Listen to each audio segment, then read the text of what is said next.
Yesterday, I think it was yesterday, in Ramstein at the Ukraine Defense Consultative meeting.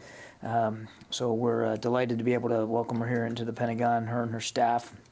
And as you can imagine, there'll be a lot of things to discuss. Obviously, what's going on in Ukraine, but also our shared NORAD responsibilities, the Arctic, the Indo-Pacific. There's a lot on the agenda, and we're very much looking forward to welcoming her and her team here tomorrow. And with that, Bob. A couple of quick questions on Moldova. Is there any more clarity that you're aware of what the explosions in the Transnistria region have? No, I'm afraid we don't have much more on that, Bob, and no clear indication here of exactly what happened. Okay. The other question I had for you is regarding the howitzers that you're sending to Ukraine, the 90. Can you update us on where that stands, and are you confident that they'll be able to get enough of them there fast enough to make a difference in this offensive? I would tell you today, without giving whole numbers, more than half of those howitzers are in Ukraine. Are in Ukraine? Are in Ukraine. And the training part of it, is that? Well, we're on our second tranche of training here, Bob. We finished up early this week, the first tranche of more than 50 trainers that are going to go in and train their teammates. We're working on a second tranche here of training. I'm not sure if that second tranche has actually begun yet. I'll have to check and get back to you on that. But there was another tranche of more than 50 that we're going to go through training in the same location outside Ukraine. And then we are also, part of the discussion yesterday was to explore additional training opportunities on that system as well as other systems. And so we're just not in a position where we can announce anything, but the training's ongoing. And the first 50 are done, you say? And yeah, they finished up earlier this week. Okay. Yeah. Travis. Thanks, John. I wanted to ask you about recruiting, and I know that that's an issue usually handled by the services, but our colleague over on the Hill, Leo Shane, is reporting that at a SASC hearing today, the chair said that he's worried that we're in the early days of a long-term threat to the all-volunteer force. He said every single metric tracking the military recruiting environment is going in the wrong direction. And so I'm just wondering if this is something that's risen to the Secretary's level. Is he concerned, and does this need some kind of global approach within the department? It absolutely has risen to the Secretary's attention. In fact, I think it was last week, he had a chance to meet with the service secretaries. Obviously, they meet on multiple topics. One of the topics was recruiting, because he wanted an update from them on where they are. And while none of the services, reported sort of in extremis conditions, clearly the service secretaries and the services aren't taking anything for granted in the recruiting environment. And it can be a tough environment, particularly when COVID has prevented recruiters from being able to do that face-to-face contact that you want to have, and that's beginning to loosen up now as we start to come out of the pandemic. But it had a huge effect on their ability just to connect with people, and the economy, which continues to improve. And so you've seen the unemployment numbers yourself. So there's plenty of jobs out there, and then there's always the issue, which has been almost a perennial issue now for much of the last 20 years, is just the number of young Americans who can meet the basic standards to come in. That continues to be a challenge. So look, recruiting numbers are often lagging indicators. When you start to really get down to bare metal, then you're well past the problem set, and the numbers are probably going to get worse. I would let the services speak for where they are. The Secretary doesn't want to get us down to bare metal, and he wants to make sure that we're staying ahead of recruiting challenges, because they're real, and so we're working on that. And the Secretary is 100% committed to making sure that we continue to recruit the best possible force that we can for the American people, for the defense of the country. Whether or not he thinks there's some sort of overarching policy umbrella. I mean, he believes that as Secretary of Defense, he has enough authorities to direct the services with respect to every aspect of how they spend budget, to include recruiting and retention. So he's very comfortable with his own authorities here, and he also recognizes that the services have unique recruiting demands, not just in terms of numbers, but in terms of skill sets. And he doesn't want to overly dictate to them how they manage their workforce. But it is absolutely on his mind. He has had a good session with the service secretaries, and I fully expect that there'll be more going forward. We've seen the services rolling out bonuses and efforts to bring people in. Was there a sense at that meeting that there needs to be a kind of like a rethink about how the military is doing this, that whatever it's been doing isn't quite working, and that we need to figure out a better way? I think each service is working that through in real time. And again, the Secretary didn't, expect from them, fingertip feel solutions right in the moment. He wanted to express that he too is concerned, making sure that recruiting is healthy going forward. He wanted to get their assessments, and they each, and I'll let them and the services speak for themselves, but they each offered him a view of where they are in recruiting, and I think all participants agreed that this is an issue worth constantly staying on top of and discussing going forward. But there's no, there was no individual solutions put forth in that discussion. Courtney. Do you have any information about Trevor Reed and whether he'll come back to the D.C. area and get any kind of medical care in the military? I'm afraid at this time I do not have information on Mr. Reed. I mean, obviously we all at the department are glad to see him back and to be reunited with his family where he belongs. But this is really a State Department issue to speak to, not a DOD issue. The only reason I ask is it's pretty common that if somebody's held hostage, I know he wasn't necessarily hostage, but that they are brought into military medical care afterwards. So do you have any indications at all that he's either eligible for that or if that's even under consideration? I would let the State Department and Mr. Reed's family speak to that. I mean, clearly, Court, as you know, if there was a role we could play from a military medical perspective, we absolutely would do that. That's not unusual at all. But at this time, I just don't have much more detail on whatever medical care he's going to need and where that would be. But if there's an appropriate role for the United States military to play in helping assess and restore his health, we absolutely would do that. Phil. You've said for a long time that there are not U.S. troops in Ukraine. With the return of diplomats, and there was a team there yesterday in Lviv, is that still the case? Is that something you can still say, or is it going to become, are there going to be certain numbers of troops there to ensure diplomatic security? I think we're going to be having constant conversations here with our State Department colleagues about what their diplomatic activities are going to entail and to what degree they might need support from the United States military in a force protection mode, keeping in mind, Phil, that they may not. So we're just going to take this in steps, and we'll see where it goes. But as you and I speak here, I mean, nothing's changed about our support to U.S. diplomats.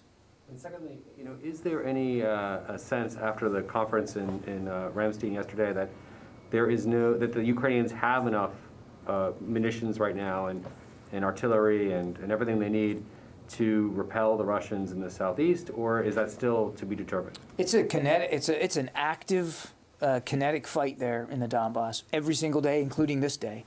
And as you, I think, heard when you were in Ramstein, I mean, there are real needs that the Ukrainians have to stay active in that fight. And you heard the Secretary say very clearly that we're going to be trying to meet those needs as best we can, not just from the United States, but other countries as well. That includes munitions. So what I can tell you, Phil, is that munitions continue to flow into Ukraine, that the United States is helping coordinate. That continues to flow in there, including while we were overseas just over the last couple of days. And efforts to get those munitions into Ukrainian hands will also continue going forward as they are in a very active fight.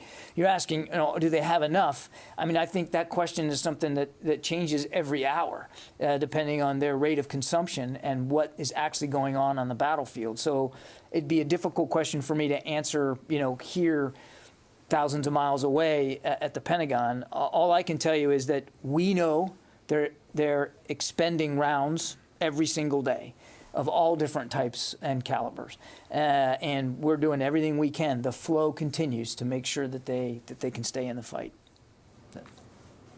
Today, right now even, a former Master Sergeant is meeting with the Secretary of the Army. He is waiting for compensation for a misdiagnosis while he was in the Army. Does the Pentagon have a response to his case and the hundreds of others who are waiting for their repayments here? And why is this taking so long to happen? Well, look, I won't talk about the specific case that you're speaking of. I mean, that's really for the Army to speak to. I'm aware that that there is going to be a meeting this afternoon, if it hasn't already happened. And again, I'll let the Army and the family speak to that. As you know, the Military Claims Act is governed by law. We follow the law, and we do the best we can in every case to make sure that all claims are treated fairly and appropriately and judiciously. The Secretary takes that responsibility very, very seriously. I can't speak to the specifics of this individual claim. That wouldn't be appropriate here from our podium, but I know that that Army leadership is certainly mindful of this case, and as you rightly said, I mean, there's even a meeting today in the Army Department. So, look, bottom line, we take our responsibilities under the Claims Act seriously. Nothing's more important to the Secretary than the health and well-being of our people and their families, and that's a sacred obligation. But we have to follow the law.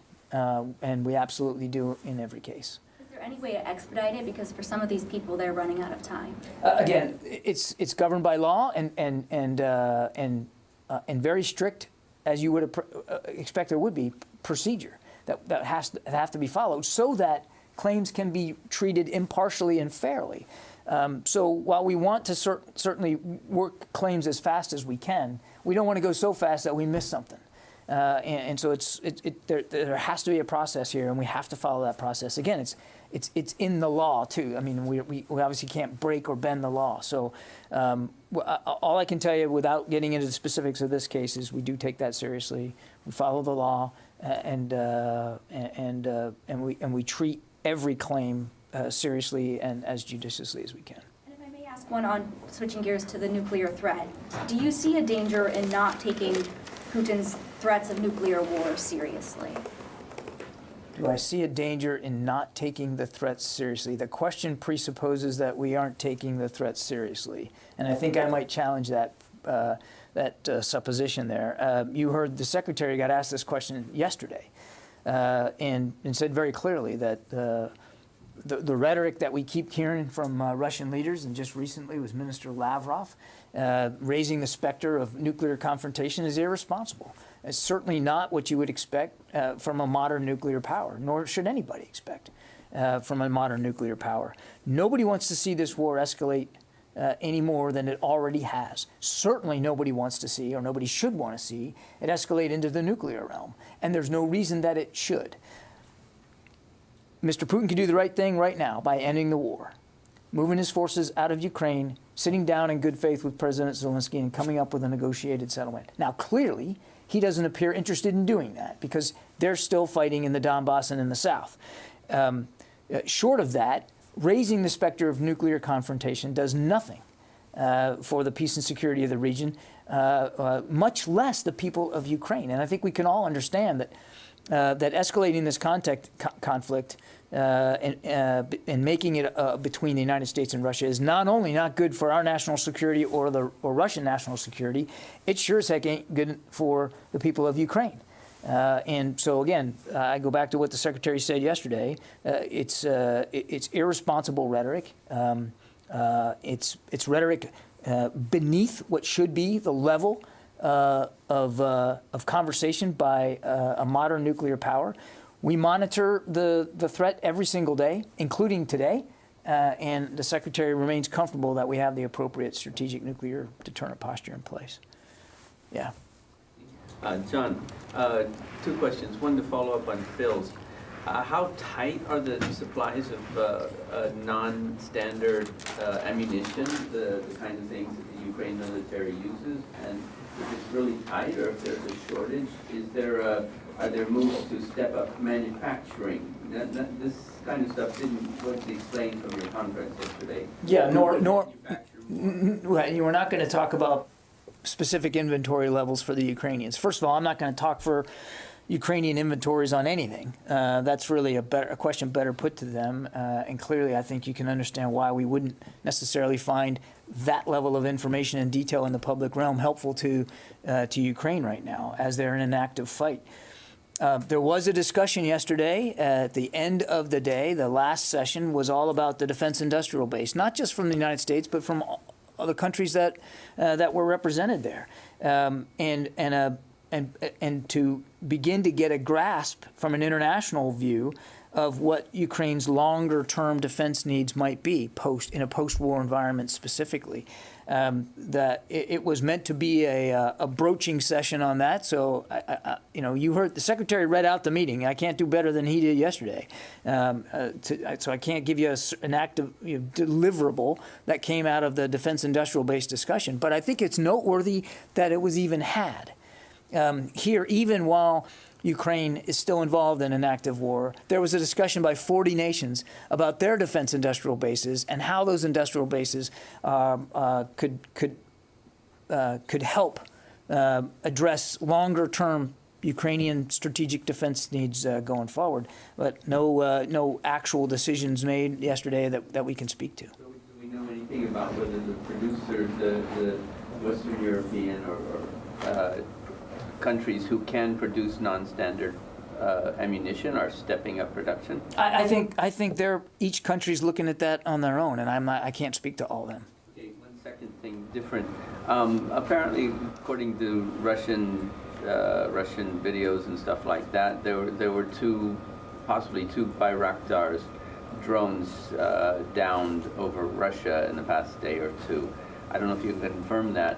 And on top of that, there's a report that President Zelensky is asking the U.S. for attack drones, including MQ-1s and MQ-9s. Is there a possibility that the U.S. could supply those? Cannot confirm the reports of downed drones in Russia. I don't have anything for you on that. And all I would tell you is we have been very transparent about what we are providing Ukraine. Very transparent. And we will continue to be transparent with you as decisions are made to provide capabilities to Ukraine going forward. And there will be forward contributions, and we will talk about them. I am not going to talk about from the podium deliberations that are ongoing with the Ukrainians about this or that capability. We talk to them every single day, including the last 2 days, and at the very senior levels as well. And when there are decisions to announce and to speak to about capabilities that we're going to provide Ukraine, we'll certainly do that. Yeah. And follow-up on nuclear. What is the level of concern in this department that Russia might use low-yield or conventional nuclear weapons in eastern Ukraine? Low-yield or conventional nuclear weapons. I'm not sure I've ever heard it described as conventional, but I'm not going to, again, speculate here about what Russia may or may not do with that or any other system. The rhetoric surrounding nuclear activity, particularly given that this war is now 2 months old, and there has already been bloodshed and violence visited upon the Ukrainian people, is irresponsible. It's irresponsible for a nuclear power to even broach that topic in part of this discussion. Again, I'll go back to what I said before. We're monitoring every single day as best we can, and we continue to see nothing that gives us cause to change our strategic nuclear deterrent posture. And we're confident that in our ability to defend the homeland from that perspective, as well as our allies and partners. Secretary Austin, back in Europe, said that they would like to see Russia weakened in a way that it will not be able to launch another this type of invasion against any other country. Do you think that the arms that the United States is currently providing Ukraine will be sufficient to weaken the Russians not to launch another invasion in Europe? The weapons and systems that the international community is providing Ukraine are designed to help Ukraine defend itself against a Russian invasion. And if you're asking me, have they been effective, I would just offer you to look, we're at 2 months into this war, and Mr. Putin didn't take Kyiv, he didn't take Chernihiv, He hasn't taken Odessa. Instead of moving on 3 wide geographically separated lines of axes, now he's concentrating all his fire and forces in the east and in the south. So he has achieved none of his strategic objectives. So I think that's proof right there that the kinds of systems that are being provided to Ukraine have had an effect and an ability on their self-defense needs. What the Secretary said yesterday, and I think he was very clear, and we've been clear from the very outset of this conflict, that we don't want to see Russia in a position to be able to do this again. That's what the Secretary was referring to, there's nothing new there.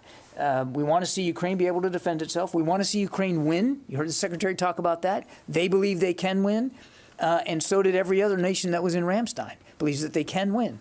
And we don't want to see Russia in a position going forward where they haven't suffered consequences for this unprovoked invasion. And I think that's what the Secretary was talking about. Yeah, in the back there. Oh, hey, Joe. So on Monday, there was a $700 million tranche, and more than half of it was financing for allies in Eastern and Central Europe to backfill the equipment that they've been sending to Ukraine. I just want to ask you why does the Pentagon think that this kind of backfill model is promising? What's the benefit? Look, I think there's a lot of nations that are providing capability to Ukraine, and that provision is not risk-free in every case. Nations are doing what they can. They're having to make some tough decisions. Some are just in a better position than others to give more, and so I think it's a responsible thing for us to do, to have conversation with these allies and partners about what their needs are going to be going forward as well. Are there industrial-based concerns as well? After all, this is maybe Soviet gear getting backfilled with American supplied. Not in every case. Supplied. Not in every case. I mean, right now the focus, Joe, is on making sure they can defend themselves in the fight they're in, and in the fight they're in, they are still using what we call non-standard equipment and munitions, because that's that's what they're trained on. That's what they've been procuring. That's what they're used to operating with. Now, where this goes long term, in terms of what standard they're on, I don't think Ukraine's made a decision about that, and you can't really expect them to have made a decision right now while they're fighting for their lives. But the whole purpose of having a session yesterday on defense industrial base health and vitality is because we know whatever happens here, however this war ends, the security landscape in Europe has changed. Not is changing, not will change. It's changed now based on what Mr. Putin has done. And so the Secretary thought it would be a useful exercise because we're looking at our own industrial base to ask other nations that were there yesterday their assessment of their defense industrial base and the degree to which there might need to be changes in terms of production of certain systems or not, or accelerations or not just based on how to help Ukraine long term, but also to make sure that they can look after their own national security. And so those discussions are ongoing, and I mean, I'm not going to get ahead of where we are. But in terms of, and this is a really important point, in terms of what Ukraine's military looks like in a post-war environment, that's up to Ukraine to decide. They get to decide what systems they want to buy and use, and we're just not there yet. We'll see what kinds of decisions they want to make, when they're not actively trying to fend off an invasion. We also have to be, we have a defense industrial base too that we have to look after. And so, we've had meetings now with CEOs about some of the very specific systems that we've been providing Ukraine, Javelins, Stingers, the Switchblades, and the Secretary wants to keep that dialogue going with defense industry as well on those and maybe even other systems, because we certainly think that now that the focus is on the Donbass, this could become a more prolonged conflict, and we want to make sure that our own defense industrial base can continue to support our needs as well as supporting our efforts to support Ukraine's needs. It's a really weird way of saying it, but Mike? John, does the administration believe Israel should provide the Iron Dome system to Ukraine? And if so, are they doing anything to encourage them to do that? The United States believes that every nation that provides equipment and systems to Ukraine should do it according to their own dictates. These are sovereign decisions, Mike. They're sovereign decisions, and we respect that. Jim? John, the Secretary ordered thousands of U.S. troops over to defend the eastern flank of NATO. Has there been any sort of a discussion on how long that deployment's going to be, and if it would be rotational following on? There's been no redeployments as yet of the additional forces that we have sent to Europe, air, maritime, and ground. Now, I shouldn't say there's been no reach. Some ships have come home, some squadrons have come home, but I mean, in terms of the ground forces in particular, they're still there. The Secretary is in constant communication with General Walters, as well as in the case of the Army, the Secretary of the Army and the Chief of Staff and the Chairman about what that needs to look like going forward. So I don't have any announcements for you in terms of redeployment of like the 82nd, for instance, which is where I think you were kind of getting at. But right now, our footprint in Europe, which is now over 100,000, is both permanently based and rotational and temporary. And we're still working our way through what that's going to look like in coming months. I mean, clearly at some point, if we're going to have to make a decision about the 82nd, for instance, and whether they're replaced or not. That we're just not there yet. Is that something that probably will wait until the summit in Madrid? I wouldn't peg it to Madrid necessarily. I mean, the Secretary and the Chairman look at force posture every day, and there are decisions that come up to the Secretary every week about force posture around the world, but including in Europe. And so they look at this. They look at this continually, and there hasn't been a decision about other redeployments or replacements just yet. I will say, though, that, and we're not at the point now where this is happening, but back to my point to Joe, I mean, the security environment is changed now in Europe. And so the Secretary does believe that it would be healthy for leadership here at the department to take a look at our European posture going forward and what that should look like. Now, that's really not a discussion. That's going to be a series of discussions to include consultations with allies and partners. You can't just take for granted that you can plop a bunch of soldiers in one country or another. You kind of have to talk to the host nation. And so those kinds of consultations haven't started yet. But I can tell you that the Secretary wants us to start thinking about what a European footprint should look like going forward. Because again, the landscape has definitely changed. Yeah, I haven't gone to anybody on the phone yet. Dan Lamoth. Good afternoon, John. The Canadians announced a day or two ago that they were going to be sending some 777 artillery rounds. 777 artillery pieces, and also some Excalibur rounds specifically. That's an American capability. It occurred to me the Pentagon might be sending those as well. Can you clarify if that's the case, and then speak more broadly to Pentagon efforts to send precision artillery rounds specifically? Thanks. Yeah, Dan, I think, again, we've been very transparent about what we're sending. You can see it up on our website, and I'm not going to go beyond that. I mean, what we've said we're sending 777 howitzers. And I told Bob earlier, I mean, we more than half of them are already in Ukraine, and they're continuing to move. And obviously, we've talked about 155 millimeter rounds to go with those howitzers, and they continue to flow into Ukraine. I mean, between the two tranches, between PDA 7 and 8, you're talking about almost 190,000 rounds total of 155 millimeter artillery. But I'm not going to go beyond that in terms of specificity. John Ismay.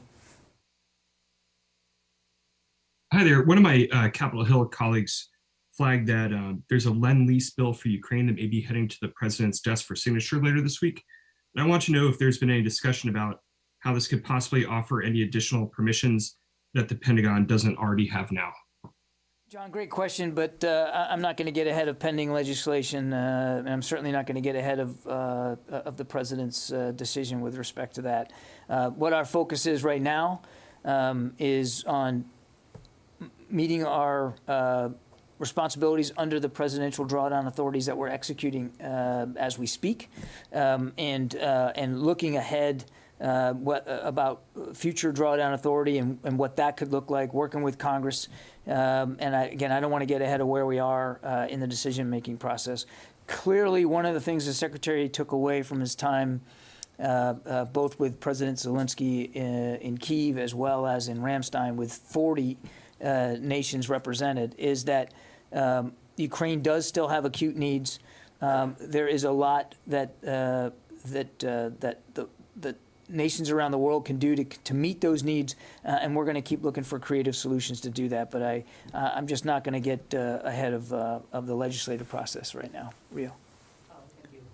I want to ask you about U.S.-Japan military exercises.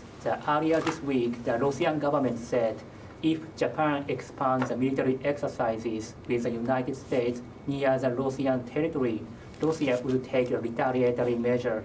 How much will you take Russia's warning into account when you decide the scope and scale of military exercises with Japan?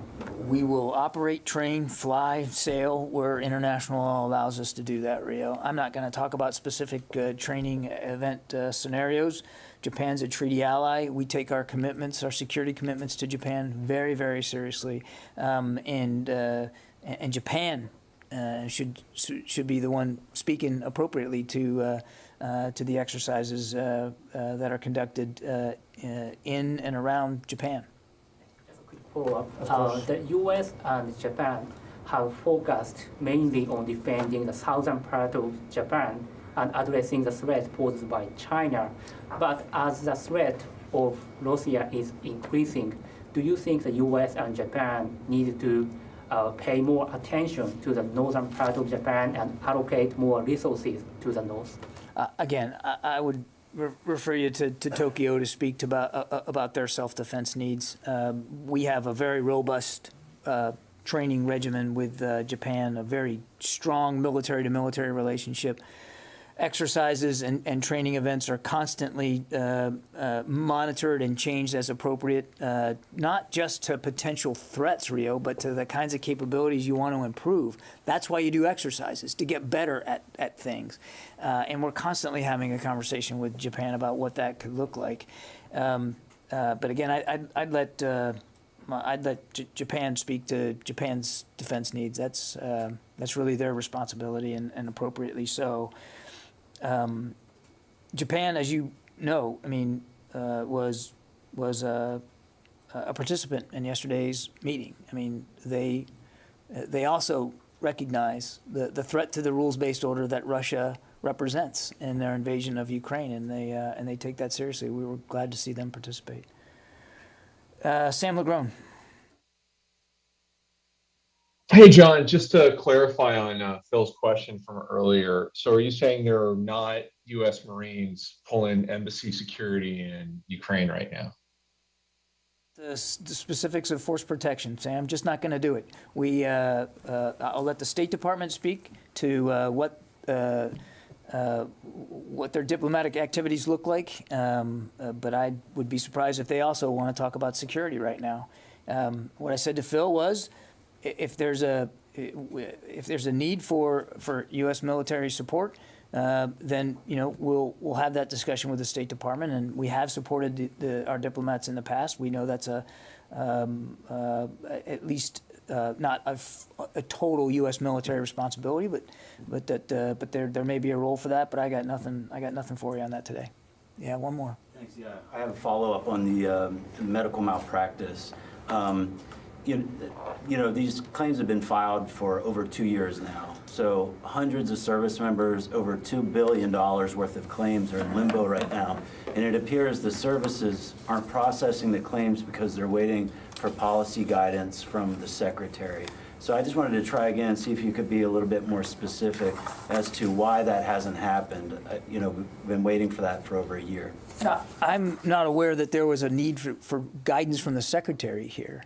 Once a claim is properly filed and received, the service that ran the military medical treatment facility reviews it. Claims are reviewed in a non-adversarial manner to assess liability and pay meritorious claims. Settlements are offered based on the best assessment of liability and damages. Claimants have access to the medical records and the opportunities to submit additional information through their process. So again, the services run this claims process. And as I said, we take it seriously, and we also have to follow the law in doing it. So do you have any sense of why they're not processing the I claims? don't, and I think you have to talk to the services and each individual case for that. But look, we take it seriously. We know that there should be a legitimate claims process, and there is, and it's legislated, and we have to follow the law. But we absolutely believe that it's an obligation of ours to take this seriously, and we do. But it's done by the services, and I'd refer you back to them individually. Okay, thanks everybody.